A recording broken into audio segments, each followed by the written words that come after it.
Lately, I have been loving blending astrology and tarot in my readings. So, when someone suggested I talk about tarot decks that feel like the houses in astrology, I knew I had to make it into a tag.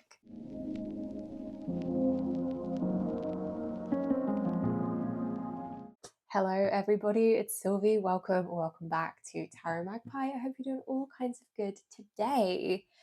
I am bringing you a new tarot tag. We're going to go through the 12 astrological houses and I'm going to match the themes of the house to a deck in my collection and how I use it in my practice. So, this is something I've been loving. Blending tarot and astrology, or tarotstrology as I've been calling it, has been a really fun and exciting part of my personal practice for months now. I've been pulling cards based on transit. I've been studying astrology for its own sake, as well as reading the cards more heavily influenced by their planetary or zodiac correspondences. I've been exploring more of this over on Patreon, and we're actually going to be doing a bit of a Mercury retrograde meander coming up. So do join us if you're interested in that over the next couple of months. There will be a link in the description. So each house represents an area of life. They are the territory or the context or the stage where the signs and planets in a chart are playing out. For this tag, I have briefly summarized each house and come up with a prompt to choose a deck to reflect that house. I've tried to give you a couple of ideas for prompts for each house because I know we don't all do tarot readings for every area of life. But that said, if you do this tag, feel free to have fun with it. It's not at all strict or rigid. I'm not your dad. I can't tell you what to do. So let's get into it. So, the first house is all about arrival and emergence. It's how you meet the world, it's what was sitting on the horizon at the moment you were born, and it's where you look to for information about your self identity. So, the prompt for this is self identity and first impressions. A deck you use to reflect on how you see yourself, or a deck you feel represents you in some way. I don't feel like I do this kind of reading in so many words, but I think the Crystal World is the deck I have chosen for this. This is the Tarot of the Crystal World. I feel like this deck talks directly to me and about me in a way. It's queer, that's a big part of it for sure. But it just feels like it gets me. I know I've said this before. I think this was when did I get this? 2023. I think this arrived in my world. And I'm pretty sure it was a favorite deck of that year. I actually haven't used this in a while, but I do really love it. It doesn't so much reflect how I see myself, but I do feel like it represents me in its own way, not in the sense that some other decks I'm going to show, like it doesn't represent me in any particular aspect of myself or any like community I'm part of or anything. Here we are, that's the Queen of Swords, that is my significator. But there's just something about it. It's queer, it's kind of weird, and wonderful. And I don't know, it just feels like it represents me on the basis of vibes, if nothing else. So that is my first pick for this tag. This is the Tarot of the Crystal World. Like, oh, this shuffles like such a dream. The second house is where you find your relationship between yourself and the material world and how you interact with your personal resources. So the prompt I've come up with for this is personal resources, a deck you use to reflect on abundance or money matters, or one that feels like an investment, either financially or for its impact on your practice. And for this prompt, I went with the Sustain Yourself Oracle. I talk about this all the time. I've talked about it in a really recent video, I think. I think I've shown this off recently. Yeah, because I talked about the tragedy of this coffee staining that happened to my decks. This was such a good investment for my practice, not because of how much it cost me, but it was and still is so exciting and expansive to me. It's really been a foundational part of a lot of the ecosystem tarot practice overlap in my practice. It's definitely a keystone or a touchstone for me in the way that I like to adapt bits and pieces from all kinds of different disciplines and use them somehow in my tarot practice. This has been really key for me in developing the how do I put this? Like the ecosystem of my practice almost, which I suppose isn't surprising because it's such an ecology based deck. But the way this brings different ideas together and like real world tangible things like reef fish or polarity, as in the poles, the magnetic poles of the earth, like the way it brings those real world things in and uses them as metaphors or symbols to draw meaning from, that has, it's kind of exemplified for me the way that my brain already works. And so it's just been such a useful tool for me to go deeper into that style of reading the tarot and reading oracle cards. So that is the sustain yourself. The third house is your regularly scheduled programming.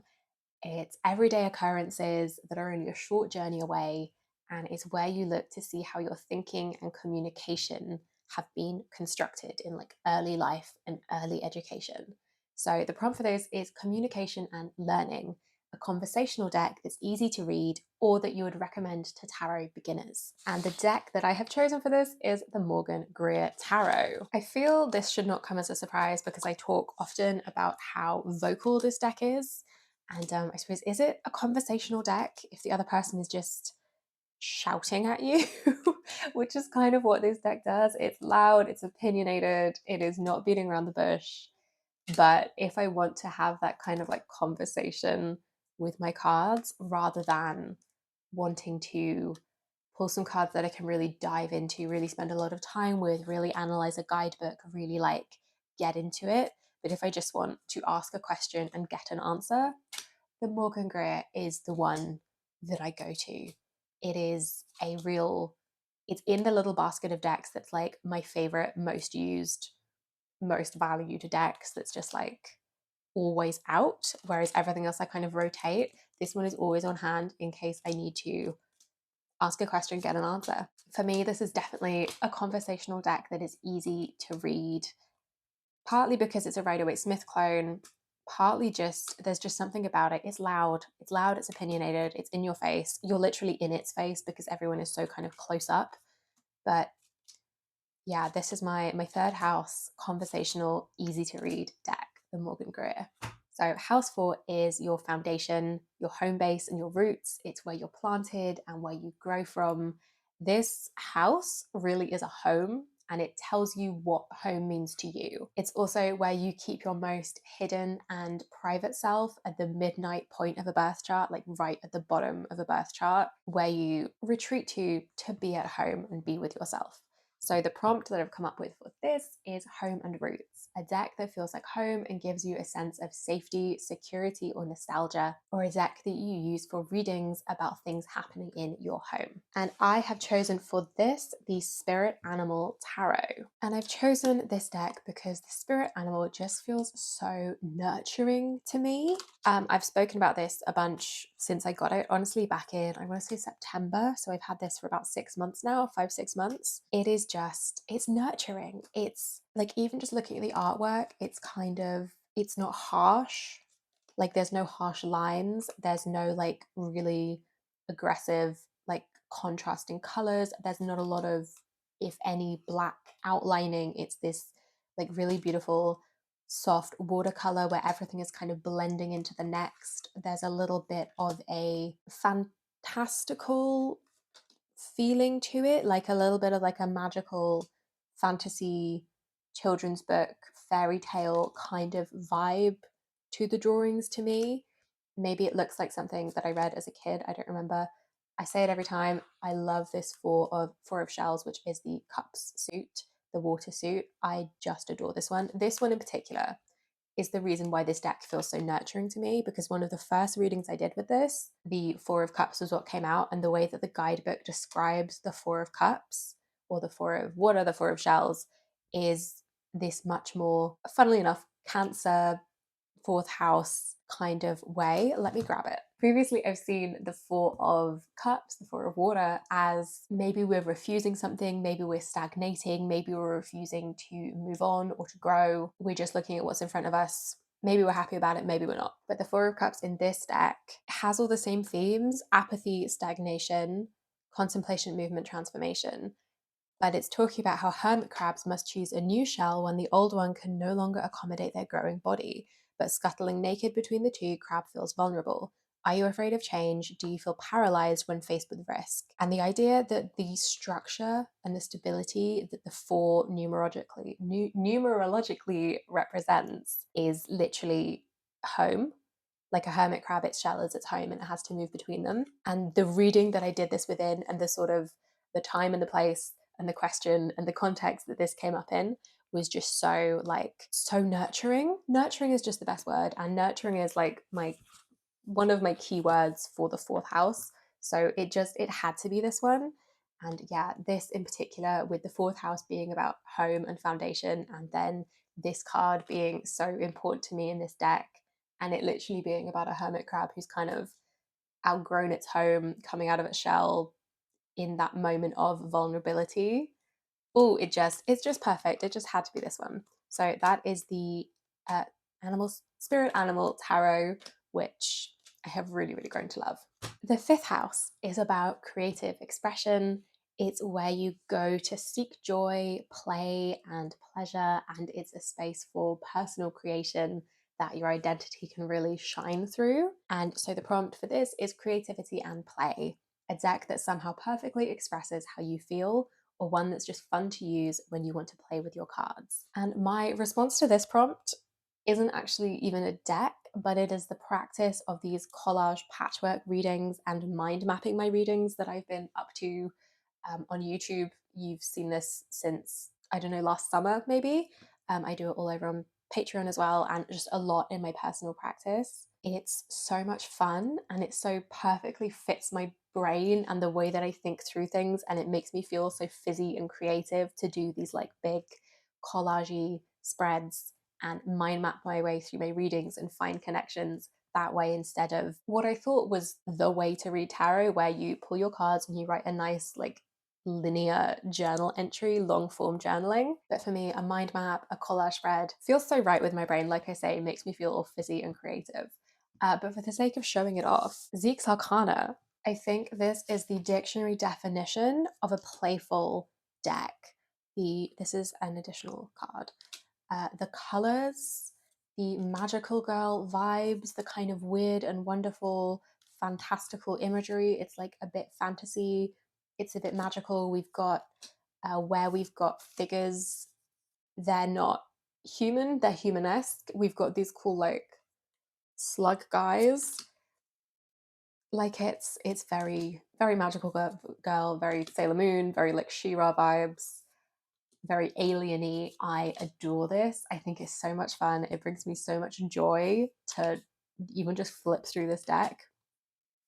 I just think it's so cool, the different elements and the incongruities within the imagery. I really love it. It is a bit more pippy in the minors, but I think that actually adds to the kind of playfulness of the deck because you haven't just got a scene. I don't know. Maybe that makes sense, maybe it doesn't. But I really adore this. Also, come on, these pink edges and the holographic, and like, talk about creative expression.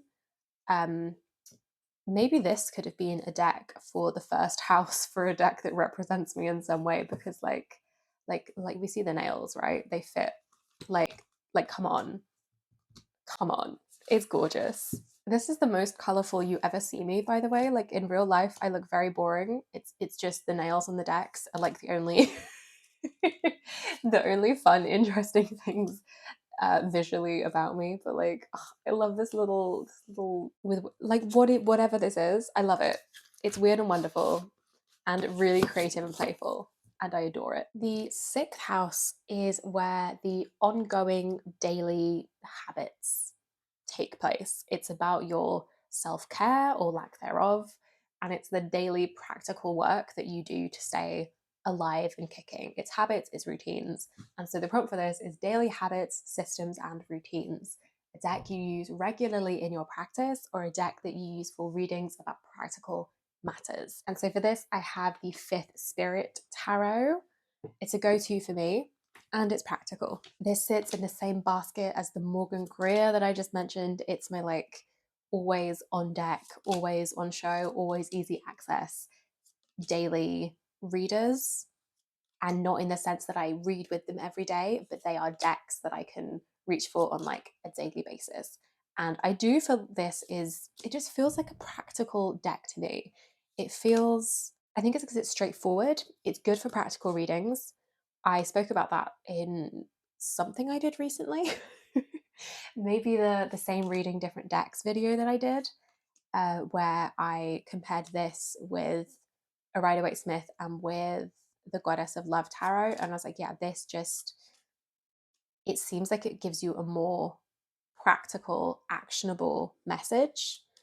And I do generally find that with this, it's quite down to earth, it's quite everyday. I think that is where the like modernisms of the deck come in. Like here we've got the roller derby, we've got knights on skateboards and roller skates and stuff. And usually I don't love being able to pinpoint a deck as contemporary, but it works in this one. It works. It makes it feel more practical. It makes it feel more grounded and down to earth.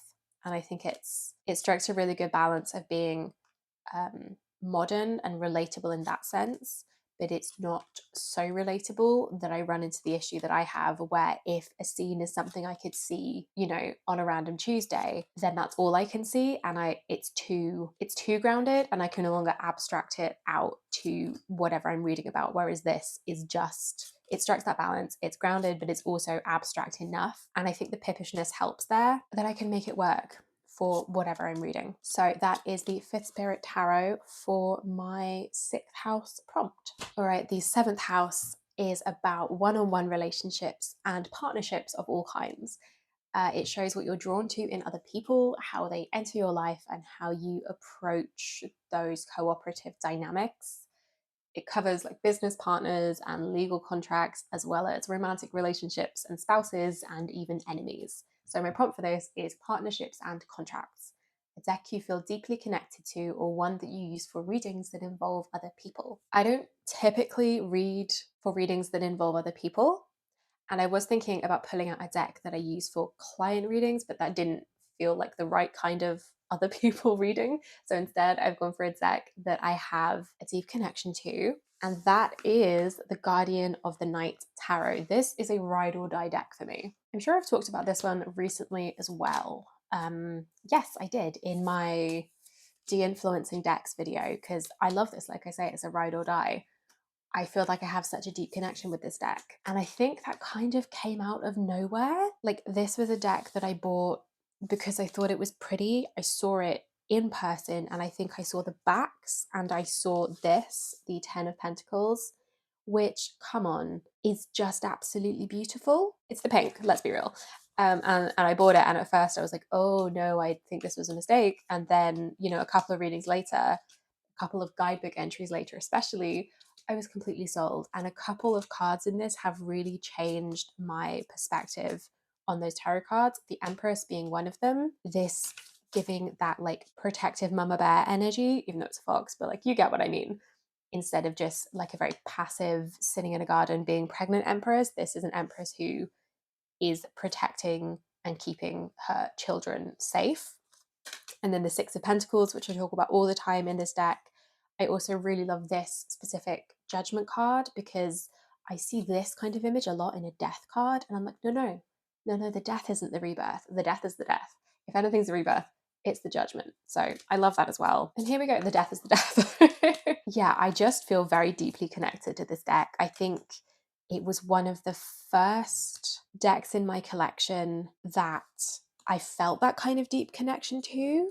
I'm trying to think, because I was reading tarot for a good few years before I acquired this, but I don't think I had a lot of decks. I think I had a few, but I wasn't like a collector of decks as I definitely am now because my office is overrun with them. This was one that I think was one of the first decks that I felt really deeply connected to, because the other decks before that had been tools, and this is a tool. It's useful. I use it as a functional tarot deck, but I also feel connected to this deck. I feel like we have a relationship. Am I personifying my deck? Maybe, but you know, that's 7th house business. This is a partner in crime. It's a ride or die in my personal practice. This is one of those decks that I've had. Why am I reversed? One of those decks that I've had for long enough, that I've done enough readings with, that I feel like I have built a relationship with it. it's kind of been imbued with all that energy of me reading with it over the years that I've had it. So yeah, that is the Guardian of the Night for my seventh house personal connection deck. The eighth house. The eighth house is tax and inheritance, sex and death, and the occult. It has a bit of a reputation, I think. And opposite the second house, it's about your relationship to other people's resources, which is where the kind of tax and inheritance bit comes from. But it's also about what else you've inherited, so the patterns and values that have been passed down to you. But it's also about how we actively work to reveal secrets and hidden truths and taboos, which is the sex and death bit. So my prompt for this one is transformations and secrets to be uncovered. A deck you use for shadow work and things you want to bring to the surface, or a deck that feels like magic. And this one was tricky for me because I don't do a lot of like intentional shadow work with tarot. Like it all gets a bit shadowy sometimes, and it's very easy for anything to kind of lean in to kind of shadow work adjacent stuff because it's all like introspection, especially the way that I do tarot for myself. It's more on the psychology side than the like predictive tell me what to do side for the most part. I have an empty Aries eighth house, so I don't know what that says about me. But I chose to go with a deck that feels like magic. And it's got to be the Ritual Tarot. Like, even the name, the Ritual Tarot, there's just something about it. It feels like magic. Shout out to my two favorite cards who are sitting next to each other. We love them. Yeah, this just feels really magical. Maybe part of that is the kind of, this feels like such a tarot tube cliche. And honestly, maybe part of that is just the like urban the urban legend that is the Ritual Tarot, the like mystique that has been built up about it on and by tarot tube. It's a little bit hard to get, it's a little bit inaccessible because it is expensive. It's got a bit of a, I feel like it's a bit of a Marmite deck, like you love it or you hate it.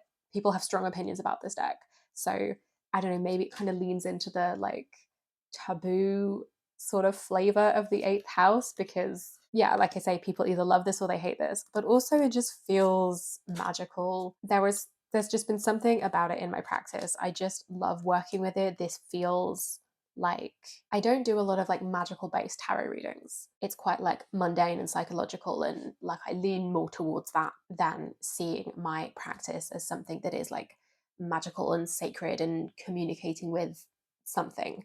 Like that's just not how I approach it, generally speaking. But this one feels the most like a like magical tool or a ritual tool. If I was going to ritualize my practice, I feel like this would be one of the decks that I would do that with. I think also because it's a marked edition, or this is the marked edition, but it's a titleless deck. So the titles are on the back. Like here we've got 9 of Swords, but because they are just like little standalone pieces of artwork, that makes it feel more like special and magical to me in my opinion, in my reading of this deck. So that is the Ritual Tarot for my 8th house prompt. The 9th house is all about exploration and how you look elsewhere for answers, whether that's through education or philosophy or long distance travel. This house is where you look to map your path and expand. And so my prompt for this is exploration and worldview, a deck that has expanded your perspective on the tarot, or one that you use for spiritual or philosophical questions. And the deck I've chosen for this is the Squid Cake Tarot. Oh god, it's so cute. Oh, I haven't pulled this out in so long. Oh my goodness. And she's so cute. Okay, so this is a Marseille tarot, a tarot de Marseille, and that is why I've chosen this for this prompt, because if I hadn't bought this, I might still be exclusively working with scenic decks, like not just the Rider-Waite-Smith system, but with scenic decks rather than anything more pippish. I bought this kind of on a whim because this is the mass market edition that came out a couple years ago, and it was cute and it was cheap. And that is truly like, come on, the 2 of Cups, the little ghosties. Like, that's truly why I bought it. It was cute and it was cheap. I was indulging in a little bit of retail therapy for like a tenner. And then I started reading with it and I kind of fell in love. And I've since been tentatively exploring the Marseille system as well as pip decks more in general. And it's all thanks to this deck. So this is less of like a practice focused answer and more of like a cause and effect, I suppose. Oh, I love this. It's so cute. It's so playful. The guidebook for this is really good. I'm obviously going to be doing Marseille for May again this year. Last year was kind of a bust because I moved. I was busy with that instead of learning the Tarot de Marseille system. But I'm kind of excited to get back into it, albeit I feel like I've forgotten everything I ever studied about Marseille. So I might be starting from scratch, but that's okay. This one definitely expanded my tarot practice because, like I say, without this, I might not just still be working with Rider-Waite-Smith, I might still be working with exclusively scenic decks because this gave me a little bit more confidence in reading pips. And so all of the pippish decks that have joined my collection since, like the Ritual Tarot is pretty pippish, it's not very scenic. This has given me confidence in reading in a different style, basically. So that is the Squid Cake Marseille Tarot. House 10 is where you find your reputation and your personal authority. It is at the highest point in your chart. And so the sun is here at noon. It's the brightest time of day. It's the most visible and public house in a chart. So it's where you seek recognition and it informs about your role in society and the legacy that you leave. So the prompt for this one is recognition and reputation, a deck that you trust to get it right when you're looking for guidance, or one that defines your tarot style and maybe a deck that people associate with you. It's got to be the Tarot Volatile, right? I know for a fact that several people have bought this deck because I don't shut up about it. And if that's not 10th house shit, I don't know what is. I love this, for one thing. Like, any excuse to show off the Tarot Volatile. I don't know if this strictly defines my tarot style, but but maybe it does, because the alternate cards that are included in this, the way you can like mix and match and personalize your deck, that feels very me. That feels very Sylvie. Ooh, there's just something about this. It's a bit like it's so funny that I was talking about the Zeke's Arcana as a deck that is like creative expression and like, oh, the pink and the flashy and the shiny, but then like this is also very me. I was watching Kelly Bear, who refers to herself as rainbow goth, like goth on the outside, rainbow on the inside, and I'm like, I think I'm glitter grunge. It's how I would define my like style, I guess. Like this, very me, very grungy, very like it's kind of like it's collage-esque, and like it's a lot of like dark gloomy colors, it's a lot of texture. This is like one half of my style, and then the Zeeks, something like that, or I don't know, the sparkly decks in my collection, they're the other half of my style, like with glitter and grunge. Like it just makes sense. Anyway. But in terms of, I guess, my reputation, like I say, I know that several people have bought this deck largely because I don't shut up about it. And I know that several people associate this deck with me to some degree. Like this is a very Sylvie deck, just because of the way that I talk about it and have publicly, loudly loved on this deck. And, you know, that's still very much true. But this, I feel, is a bit of a, I think some of my like tarot reputation, if I've got any, has got to be tied with this deck, because I have so, like I say, loudly and repeatedly talked about how much I love this and how much it's so easy for me to read this deck. It just is. So yeah, that is the Tarot Volatile, my beloved, for my 10th house prompt. The 11th house is about community and collective experience. It's how you grow community of all kinds, be that in friendship groups, clubs, and alliances. And it also speaks to teamwork and the collaborative process. So the prompt for this is community and collaboration, a deck that you use for readings about activism and collective energy, or one that reflects a wider network you are part of. So I actually have a couple of decks for this, the first one being the Next World Tarot. This just seems like an absolute no-brainer for 11th house community collaboration, and that can be quite like a personal thing, personal community collaboration, groups, alliances, but also like the collective, and like those Aquarius themes, the humanitarian, world changing ideology, like those kinds of themes are very 11th house. And like this deck is literally the Next World Tarot. it definitely speaks to that. That is the point of this deck, is it's a bit of a revolution, offering up a different perspective, what a future world could look like. Like this is so 11th house. And then the other deck that I've pulled out is the Gay Marseille. So I have both of Charlie Claire Burgess's decks in this video, which I think is an achievement. Oh god, it's gorgeous. So this is for the reflecting a wider network that I am part of, because I myself am a fruity, live, laugh lesbian, and this deck is so deliciously and deliberately queer. It is so loudly queer and representative and celebratory of queerness and queer history, and I just absolutely adore it. And that's all I have to say. I love this. I love this deck. I think it's absolutely fabulous.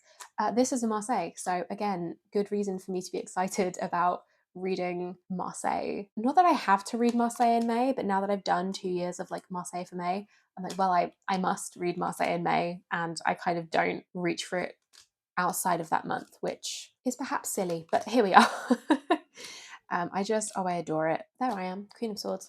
The Go Marseille is my 11th house deck. It represents the queer community of which I am part. And it's just a gorgeous deck. I think it also does tie into the activism themes of the 11th house. It's such a loudly queer, non-conforming celebration of a deck. Like, it's not a kind of watered down version of pride, trying to conform version of queerness. It is like loudly, messily queer and celebrating queerness in all its different forms. And I love it. I love it. Okay, finally, house 12. The 12th house has just risen over the horizon after the night, describing deep themes that are not visible to others and not even visible to ourselves. The 12th house is about surrendering to dissolve those boundaries between our conscious awareness and what is hidden. So, where the 8th house is about the subconscious, the 12th house is about the unconscious. You look here for secrets, fears, dreams, and fantasies. It's things that you have to kind of surrender to be aware of, rather than things you actively go looking for. Can you tell I had a bit of a pickle trying to define the 8th versus the 12th house in like a short and snappy way? Let it be said, these are very short descriptions of the houses. I am not an astrologer, I am not an expert, but I have done my best to kind of summarize them really briefly. And I did have a bit of a, well, what is actually the difference between the 8th and the 12th? Because they're both about kind of uncovering hidden things.